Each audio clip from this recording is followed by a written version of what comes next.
Good morning, good morning, good morning.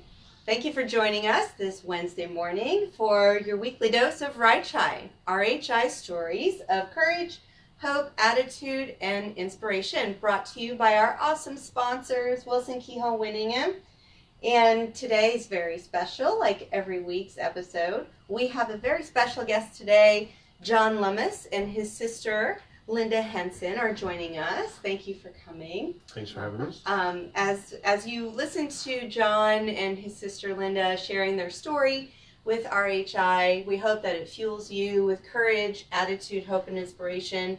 And if you feel so inspired and would like to make a gift in honor of them, please feel free to click on the link and make a gift. We use all of the donations that we get to fund the amazing research that we do here, the equipment, staff and education training to continue being the best rehabilitation facility in the Midwest. So all of your gifts help us make a difference. We are a nonprofit hospital and we can't do it without your support. So thank you so much. All right, tell us how you came to know RHI. I suffered a stroke in December of 2014 and I needed to go to rehab, and at that time I had no idea where'd you go to rehab. So I asked the staff and some family and friends, and they all said RHI was the place to go. They're the ones that will get you the best you can do. So I came here expecting the best, and that's what I received, was the best. Mm-hmm. And that was in 2011? 2013 was the stroke. 2014 I was in here in rehab. Okay. I was supposed to be here 24 days, and they had me out of here in 19 walking with a cane in an AFO. So you were doing your inpatient here, and you also did your outpatient as well? I did outpatient here for several months, and then I switched over to IU neurology for the robotics. Mm-hmm. And that was wonderful. And that was recommended by the staff here mm-hmm. to go to the robotics. They said, we've got you as far as we can get your shoulder. You need to go to the robotics for a while. And I went over there, and they got my full shoulder freed up, and doing wonderful. It was all recommended through here. Right. And what happened after that when you were done with that robotics program? I got done with the robotics program. I still stayed in touch with all the wonderful staff here at RHI, and the therapist always connected on the phones and stuff. And all of a sudden they had a research study come up, and I said I'll volunteer for the research study. And it was an advanced type physical therapy that really pushed you to your limits and pushed you outside the box, which is what I actually needed at the time. I needed to be pushed a little harder. And that was a 30-day study, and as soon as I got done with that, I felt wonderful. It just showed me the things I could do, and the sky's the limit, really. So who was it you worked with during that research study? I worked with George Hornby and Chris and the lab, and I can't remember the name, it begins with L, the lab over there, but wonderful staff over there. They know what they're doing. They show you what you can do, and they push your limits even farther. What kinds of things were you doing in this study? I walked in here thinking, okay, this is fine, I can walk halfway normal. So they throw me on a treadmill and say, oh, we're going to speed this thing up. Really? And that was the thing. I looked at George like, really? He goes, yep, let's go. So he took me up as high as 10 kilometers an hour on the treadmill for 30 seconds at a time. If that wasn't enough, he would throw a 40-pound weight vest on me and say, here, do that. And we'd also do stairs, which he taught me I could do stairs 2 at a time with the weight vest on, and also throughout the facility, pulling a wheelchair, a non-powered, a power wheelchair that was dead. One of the therapists sat on the back of it, and I actually towed them to the hallways. And they do have video of that, me pulling the chair through the hallways. So it was a lot of fun. It pushed my limit, but I enjoyed every bit of it. Every ounce of it is like, I needed this. I needed to show myself I could do this. And then I would go home and practice the stuff at home and get out in the community and walk, do stairs. When I actually bought my own weight vest to wear around to do mile walks at home and just test myself even further. Right. And so, Linda, for you, being his sister, what was the experience like for you, seeing John here, having his stroke, and everything he went through? Well, when he had his stroke, and I got the phone call, I don't know who got to the hospital first, me or him. But when John got here, and I saw him laying in a bed, and he couldn't get up hardly and couldn't walk, you know. My heart hurt because he's my brother. But after he got care here and he marched forward, as others accepted laying in a bed and going home, and that was their life. My brother never accepted that, And he was going to get up and walk. He was going to get up and run. He was going to be an active participant in runs and walks and in life. He was not going to take this laying down. He has a fighting spirit, and he worked hard every day with the people here to get back to being as normal as he could be, because he really wasn't normal to begin with. But, he volunteered for every student program. Students would put him through different exercises and volunteered for all the programs he could, because he was not going to stop till he gets full movement back of everything and he can be a functional human being. I pushed my brother to share his story with others, and at first he wasn't on board with that, but now he wants to. He wants to help. He's my superhero, and as you'll see him at different walks and runs, he dresses like a superhero. So my brother, he's willing to share his story with others, and I'm with him every step of the way. I'll push him, and if he ever starts backsliding, I'll be there to push him.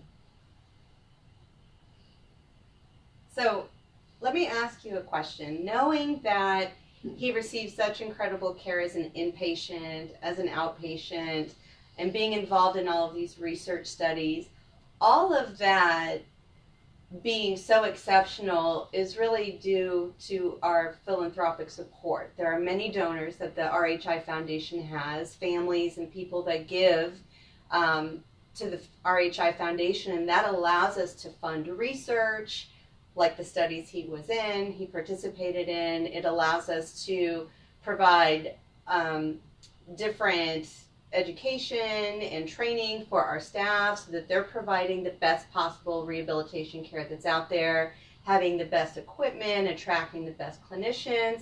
So when you think about all the people who have donated to the RHI Foundation that has made that possible for us to provide this world-class care that your brother received, what would you say to them? What would you like to say to the people that made that happen? I would say get on your phones and start donating money to this place, because it could be you, it could be somebody in your family next, and you will want them to get the best care possible. I have a friend of mine, Bob Held, donated money to this hospital. I didn't know you know Bob. Yep. Oh, yep. yes. And, you know, he was in a bad shape, and we can't do this without you. You need to help. You know, if it wasn't for this place and all the good things that's happening, my brother wouldn't be walking around right now. That's all I'm saying. Yeah. Yeah. What about you, John? What would you like to say? I just like to thank them for all the stuff they do, because without the support, the people here cannot do what they want. They have a vision themselves of how to treat people and how to help them, but they need the financial support behind them to be able to do that. Right. I mean, the therapists here care. It's just not a job to them. It's a career. It's a life.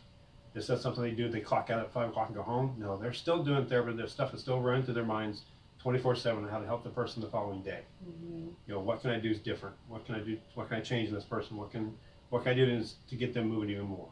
Right. And that's just the life of the therapist here. Yeah. That's something they take on when they come here.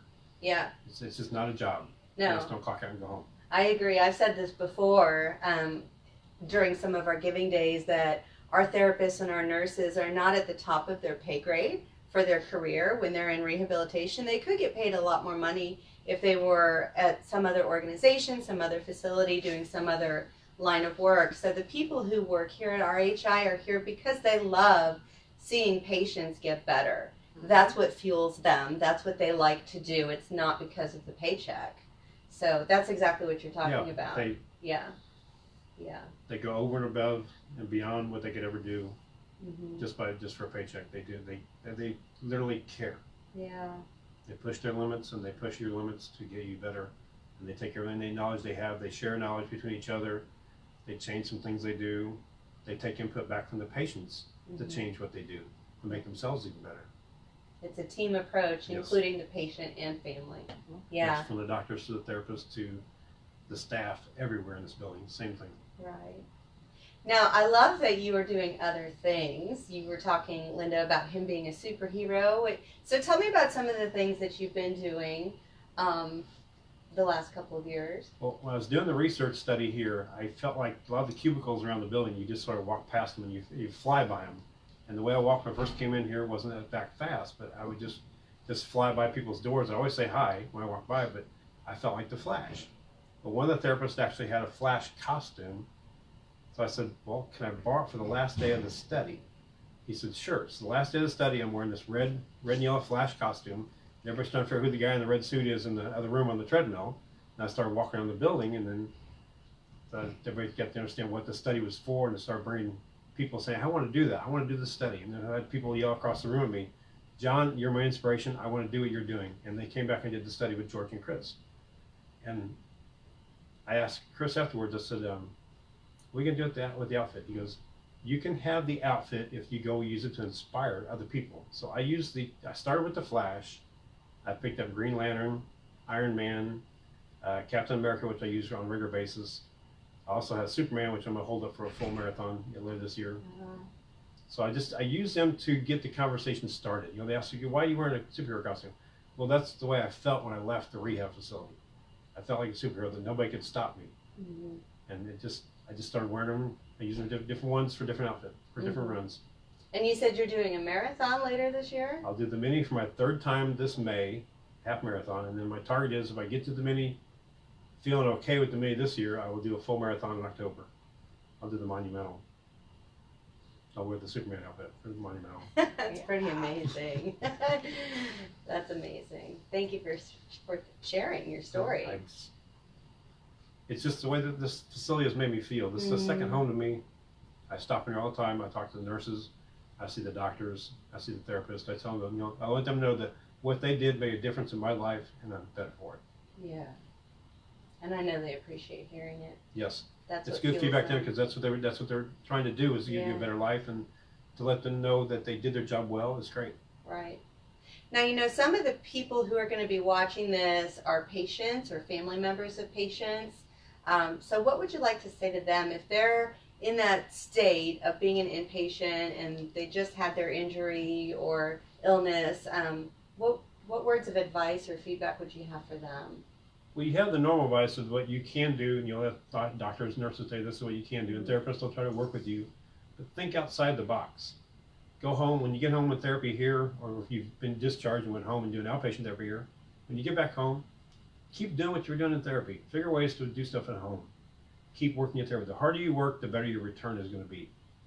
There's no limit what you can do at home. I mean, get out walking safely. Get out, get as many steps as you can each day.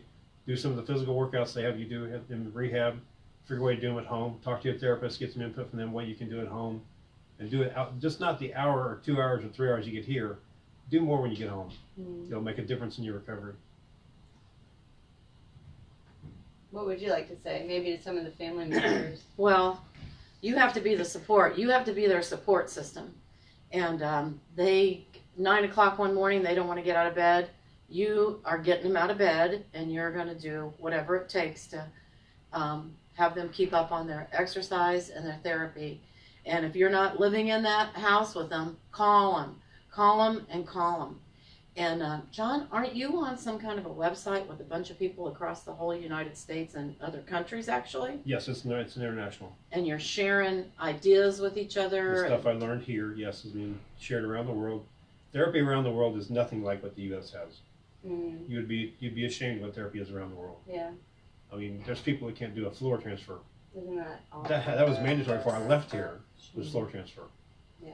So I'm on a Facebook page that's out there. It's called Stroke Sweat Squad, and we work daily. It's nothing but stroke survivors. We share information. We share stories. We share exercises. We do challenges every month. We push each other from around the world to do things different. It's pretty amazing. Well, thank you so much for coming and opening up your hearts and sharing your story and your experience. We hope that this has fueled you with some courage, hope, attitude, inspiration.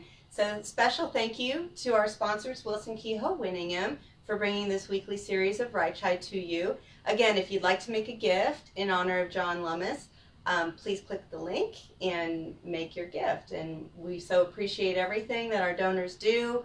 Everything we do here at RHI, we can't do without your support. So thank you so much, and we hope to see you next week for our next episode.